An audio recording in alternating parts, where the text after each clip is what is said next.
अस्सलाम वालेकुम। मेरा नाम शेख इसहाक है और मैं शेखपुरा शहर का रहायशी हूँ। आजकल सुनने में आ रहा है कि गवर्नमेंट ने सुई गैस के टैरिफ में बेतहाशा इज़ाफ़ा कर दिया है और 9 क्यूबिक का हवाला दे रहे हैं, जिसे सादा लोग अवाम को बिल्कुल इसके बारे में इल्म नहीं है और ये महकमा की तरफ से सरासर बदमाशी है। और जब भी हमने जाके महकमा से राब्ता किया तो उन्होंने कहा जी इसमें हमारा कोई रोल नहीं है, ये गवर्नमेंट की तरफ से लगाया गया है। मेरी गवर्नमेंट से अपील है कि अवाम जो पहले ही महंगाई में पिसी हुई है, उनके लिए मज़ीद मुश्किलात पैदा ना करें।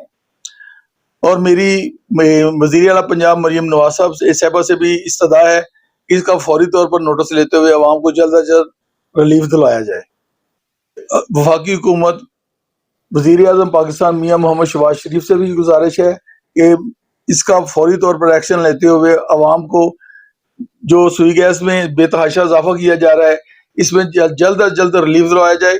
चूँकि गैस तो पहले ही 2 घंटे के लिए अवाम को दी जा रही है, जिसमें ना तो उसका प्रेशर पूरा है और ना ही लोगों के मसाइल उसमें हल हो रहे हैं। और ऊपर से ये बेतहाशा इज़ाफ़ा करके अवाम का खून निचोड़ने पे तुली हुई है और जब भी बात करते हैं तो कहते हैं जी गवर्नमेंट से बात करें, हमारी इसका फौरी तौर पर नोटिस लें और अवाम को रिलीफ दिलवाया जाए।